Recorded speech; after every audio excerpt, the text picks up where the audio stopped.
last section of this particular my income tax planning session, that is capital gains and tax planning opportunities. This is very, very important, friends, because specifically most of the people here, you are investing in mutual funds or any property. So here those things are coming here, the tax planning opportunities around capital gains. First comes the section called section 54. What is this section 54? Section 54 says that if you are an individual or an HUF and you are earning any long-term capital gain on the sale of a property, that means when you are selling a property, typically being a flat or a land for that matter, if you want to save these capital gains, that means you sold a property, you got a profit and you want capital gain, what you have to do is you have to invest the long-term capital gain that you earned on the sale of these assets in a residential house property.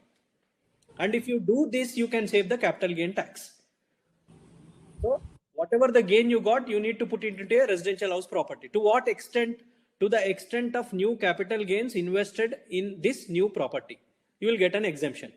So if you read this slide, it will be a little confusing. So what I'll do is I'll make it simple with an example here.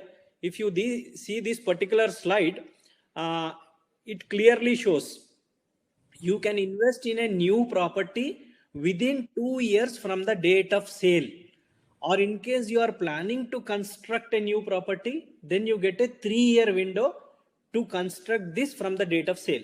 So here I kept the sale date as 2nd January 2020. You sold some property, you got a capital gain of 50 lakh, which is in the green color. Okay. So to avoid tax, you need to invest this 50 lakh into another property by January 2022. That is within 24 months. So, and if you want to construct a property, you will have an additional 1 year. There is a 3-year time. Okay. So capital gain from a property can be avoided by investing in another property, which is coming under section 54. Now this is a situation, a case like, say, for example, I am staying in one property and I intend to buy a bigger property. Okay. Now, it is highly impractical for me to sell my property where I am staying in and buy another one. So eventually what will happen, friends? I'll buy a new property, move in there, and then I will sell the property in which I am staying currently. So this kind of a situation is also factored in and you are allowed to take that benefit. But you should time it and sell the property within 24 months from the date of purchase. Again, for you to understand clearly, I kept the images here. You are moving into the bigger property in 2021 October. So again, within 12 months, by 30th September 2022, you need to sell the old property to have an exemption under section 54 Act. Okay, friends. Now in this process like this, you can sell any number of houses. There is no limit. Any number of houses you can sell, but you need to invest all these capital gains in at least one bigger property. Any number, there is no limit, 1 or 2 or 3, but entire capital gains, all the three totaled, all the three capital gains have to be invested in a bigger property. Now comes the 54F, friends. We have done with 54, which is pertaining to the property. Now 54F, like 54, same conditions are there for 54F. Only difference is section 54F says you sell a capital asset other than a house property. It's not a house. 54 is pertaining to house property. 54F is other than house property. What is other than house property? What are the assets other than house property? It can be you are selling your mutual funds. It can be you are selling your gold.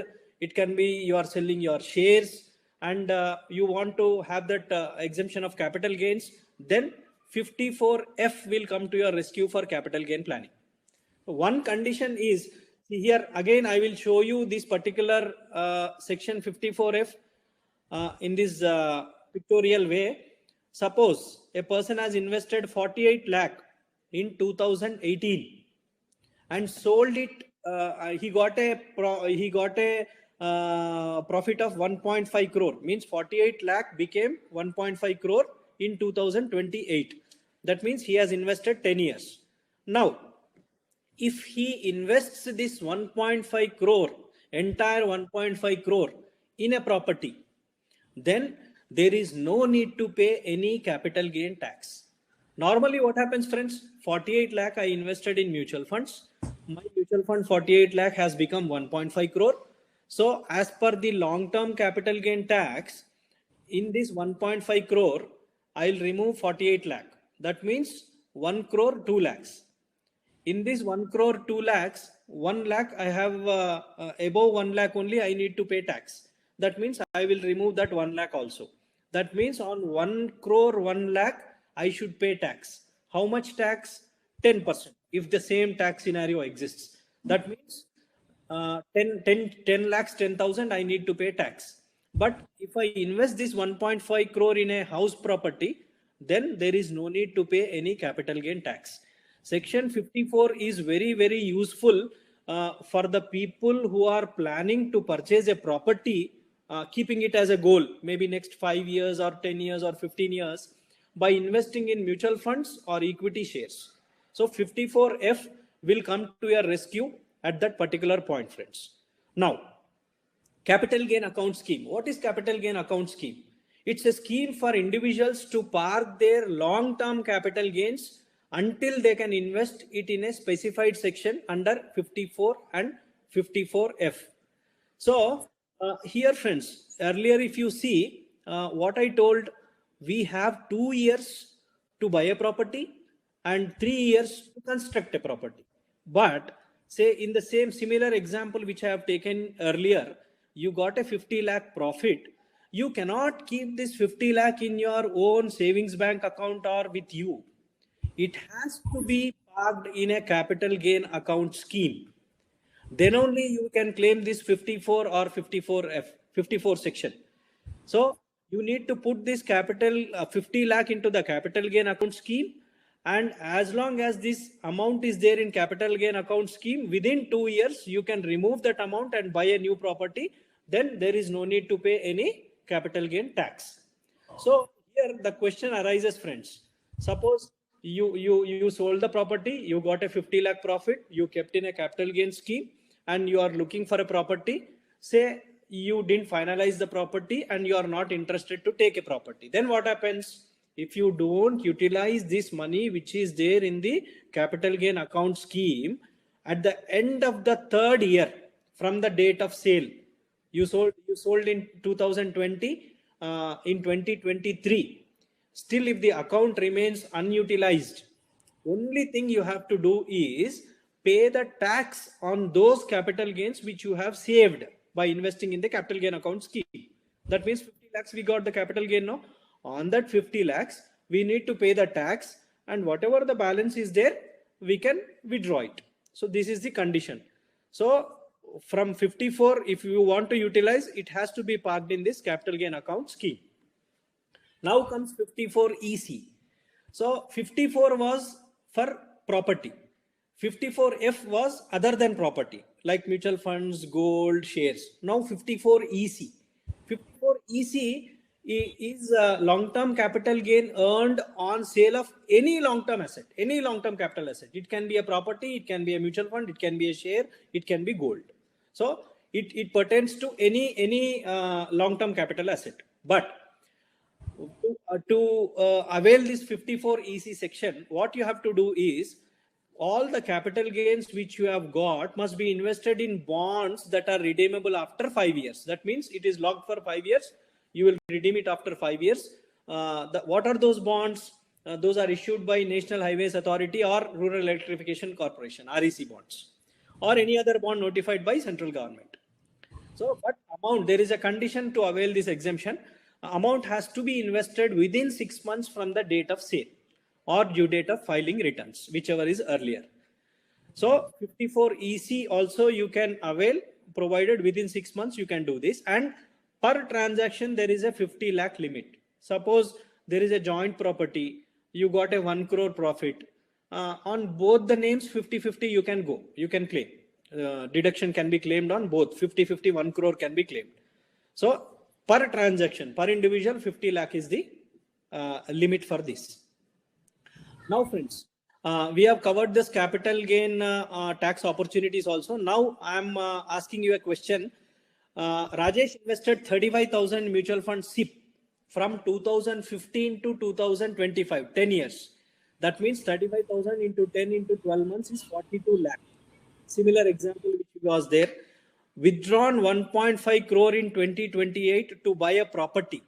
How much capital gain tax he has to pay? Here I am running a poll. So there are multiple answers.